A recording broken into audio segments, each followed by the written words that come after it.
Mula sa mahirap na pamilya si Lily. Karpintero ang kanyang tatay at naglalako naman ng mga kakanin ang nanay niya. Kahit nag-iisa lamang siyang anak ng mga ito, ay mahirap pa din para sa kanya ang mag-aral. Nay, magtatapos na po ako ng elementarya sa susunod na linggo. Kaya nga anak, proud na proud kami sa iyo ng tatay mo. Hayaan mo at gagawin naman ng paraan para makapag-high school ka pa. Opo, Nay. Gusto ko po talaga makatapos ng high school kahit papano. Oo, anak. Gagawin natin ang paraan. Masipag na bata si Lily. At madalas nga, ay siya ang katulong ng nanay niya sa paglalako ng kakanin na ginagawa ng nanay Celia niya. Nay, ako na pong maglalako niyan. Wala naman po akong pasok ngayon. Sigurado ka ba, anak? O sige, eto. Mainit-init pa yan. Sana'y makaubos ka, anak. Mauna na po ako, Nay. Mauubos po ito. Huwag kayong mag-alala. Kaagad namang umalis si Lily upang makapagbenta kaagad.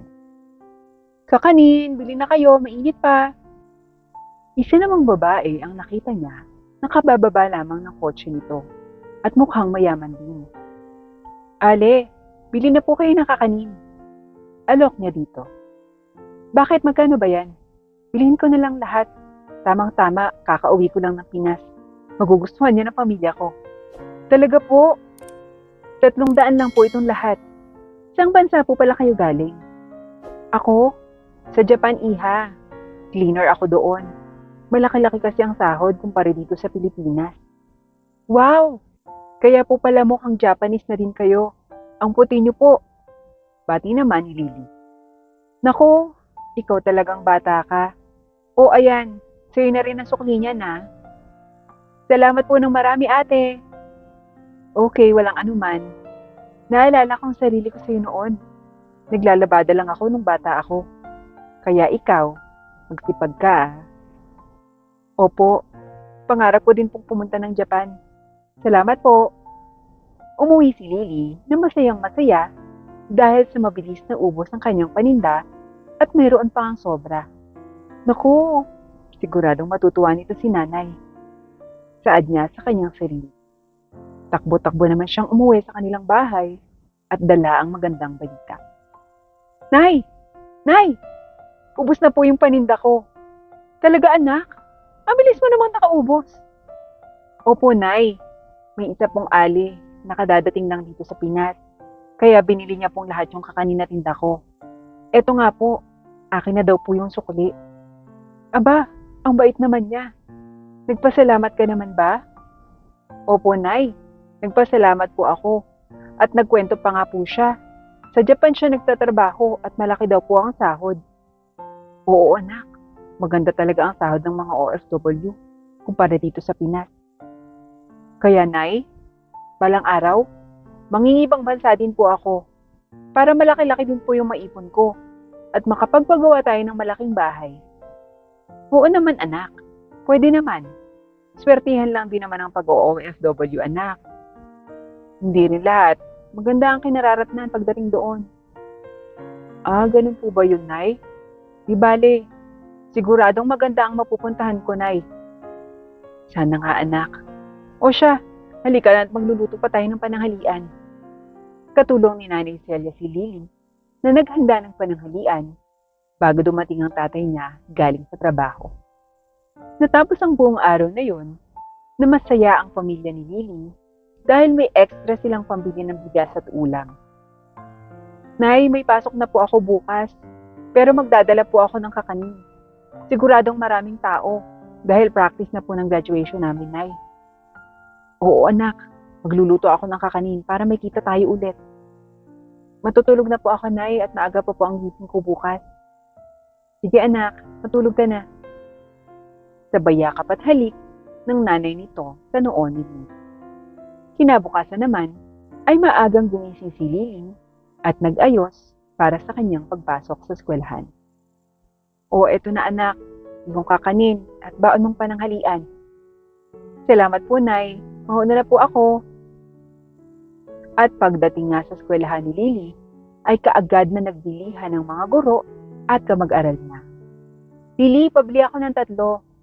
Ako naman pabili ng 1, Lily. May natirang ilang piraso sa kanyang kakanin, kaya't iuuwi na lamang niya yon pagkatapos ng practice nila ng graduation. Mabilis namang natapos ang practice at naglakad na lamang pauwi si Lily nang may nakita siyang magkapatid na bata na naghahanap ng pagkain sa basurahan. Nagugutom ba kayo? Eto may kakanin pa ako dito. Sa inyo na lang. Habang ibinibigay niya ang kakanin sa magkapatid. Salamat po ate. Ubusin niyo yan ha.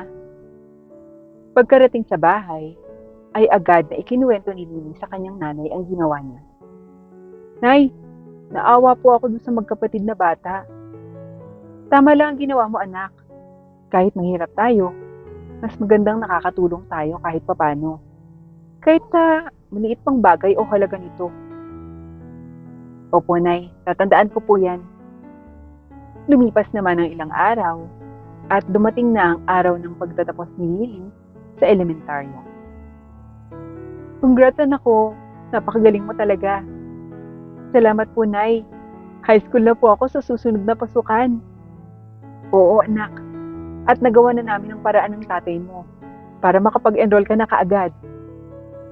Oo anak, matagal-tagal din kasi yung naibigay na proyekto sa akin sa kabilang bayan. Kaya masusuportahan ka na namin ng iyong nanay. Dagdag ng tatay niya. Salamat po, Nay. Tay, hayaan niyo po. Gagawin ko ang lahat para masuklian ko po ang lahat ng hirap niyo sa akin. Nagyakapan ng mag-anak at masayang nag-celebrate ng araw ng pagtatapos.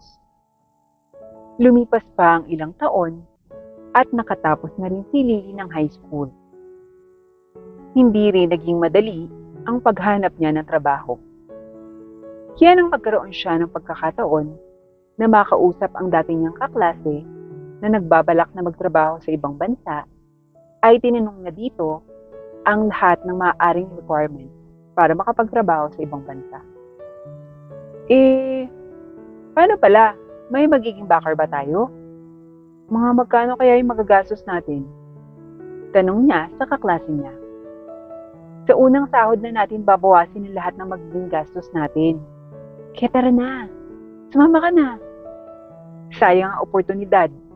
Nangangailangan na talaga sila ng OFW sa Japan. Sige, pag-iisipan kong mabuti. Pupuntahan na lang kita sa bahay niyo pagkatapos kong makausap sila nanay at tatay. Ani Lily. Sige, i-update mo ako agad sabi naman ng kaklase niya. Pagka-uwi niya, galing sa kaklase niya, ay kaagad niyang kinausap ang kanyang nanay at tatay. Nay, tay, hindi pala ganun kadaling maghanap ng trabaho.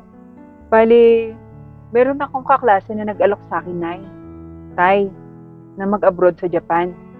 Lahat ng gastos ay sa unang sahod na namin ibabawas. Kaya kailangan ko lang pong ihanda ang lahat ng requirements ko po. Pahayag ni Lily sa kanyang nanay at tatay.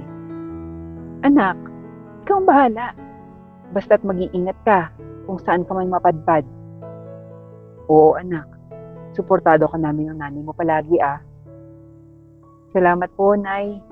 Tay, kayo din po dito. Palagi mag-iingat ha. Kapag wala na ako dito, huwag niyo po ako masyadong iisipin. Hayaan niyo po. Pagbalik ko, makakapagpagawa na tayo ng bahay. Hindi naman nagtagal, ay nakaalis na ng bansa si Lily at ang kanyang kaibigan. Ngunit pagdating doon, ay napeke pala ang mga passport nila at illegal recruiter pala ang napasukan nila. Naging PNP si Lily sa Japan. Nakahanap naman siya ng trabaho bilang waiter sa isang restaurant. Ngunit kapag marami ang mga tao at ang mga Hapones doon, ay hindi siya pumapasok dahil baka hanapan siya ng passport at visa ng mga ito. Kabayan, kamusta? Hindi tayo makakapasok ngayon. Napakaraming Hapones. Naku, mahirap na. Baka makulong pa tayo. O kaya ma-deport. Kawawa naman yung pamilya natin sa Pilipinas. Oo nga Kaya okay na din ang TNT. Mahalaga, kumikita pa tayo kaysa wala. Oo nga kabayan. Magtiis-is muna tayo ngayon. Habang nag-aayos ng mga basurang ilalabas niya para itapon, ay may nakita siyang isang pulubing Hapones na naghahanap ng pagkain sa basurahan. "Sir, are you hungry? I can give a little amount of food. Wait, sir." At inabutan niya ng pagkain ang pulubing Hapones. Ang pagkain iyon ay itinabi niya para sana sa kanyang hapunan, ngunit ibinigay na lamang niya ito sa pulubi. "Thank you so much," sagot naman ng Hapones. "You're welcome, sir." Likas kay Lily ang maging matulungin, lalo na sa mga nahihirapan, tulad ng pulubi. Kaagad na umuwi si Lily sa inuupahan nila ng kabayan niya ng OFW at kaagad na binilang ang perang ipapadala niya sa kanyang magulang sa Pilipinas. "Kaya ko to. Makakaraos ka din, Lily." Pagkumbinsi niya sa kanyang sarili. Natulog na rin si Lily at bukas, bago siya pumasok sa trabaho, ay magpapadala muna siya ng pera sa magulang. Habang papasok na siya sa kanyang trabaho, ay may tumigil na isang magarang kotse sa kanyang harapan at pinasakay siya sa loob. Nagulat siya nang makita niya ang matandang pulubing Hapones. "Do you remember me? Yesterday, you gave me food, even though you knew I was just a beggar. You didn't think twice to help me, so thank you very much." Ani Hapones. "It's okay, sir. It's just a simple help that I can give you. I'm happy with the attitude you have, and because of that, I will reward you with a large sum of money, so you don't have to work anymore. You can go home in the Philippines and start a new life." Sabi ng Hapones sa kanya na talagang ikinagulat niya dahil hindi niya sukat akalain na ang simpleng pagtulong niya ang magpapabago ng buhay niya. "Arigato, sir, arigato." Paulit-ulit niyang sinabi sa Hapon. Pagkatapos niyang matanggap ang malaking halaga, ay kaagad na umuwi ng Pilipinas si Lily. "Nay, Tay, andito na po ako." Masayang bati niya sa kanyang mga magulang. "Anak, ikaw na ba yan? Miss na miss ka na namin." Ani ng kanyang nanay. "Miss na miss ko na po kayo ni tatay." Biglaan naman yata ang pag-uwi mo, anak. "Naku tay, nay, hindi po kayo maniniwala sa ibabalita ko sa inyo. May isang mayamang Hapones po ang nagbigay sa akin ng malaking halaga. Tinulungan ko po kasi siya. Binigyan ko po ng kaunting pagkain, nay. Hindi ko naman po alam na napakayaman naman po pala." "Talaga anak? Napakabuti naman ang puso ng Hapones na yan." "Opo tay, napakabuti niya po. Sinabi niya nga po sa akin na magsimula daw po ako ng bagong buhay at umuwi ng Pilipinas. At para makasama ko ang pamilya ko. Saktong-sakto din po. At naging TNT din po talaga ako doon. Kaya medyo maliit po yun na ipapadala ko sa inyo dito, nay. Napakabuti ng ating Panginoon at hindi kanya pinabayaan doon, nak. Maraming salamat. Kaya ngayon po, mapapasimula na po natin ang pagpapagawa ng ating dream house na pangako ko po noon sa inyo bago ko umalis." Nagyakapan ng mag-anak at masayang masaya. Kaagad na rin nasimulan ang pagpapagawa ng bahay nila. "Nay, Tay, konti na lang po at matatapos ng bahay natin. Masayang masaya po ako dahil kasama ko pa rin po kayo sa pagkakataong ito." "Anak, salamat. Mahal na mahal ka namin." "Mahal na mahal ko rin po kayo, Nay, Tay." Tumulong din si Lily sa mga taga-kanila na mga bata at matatanda.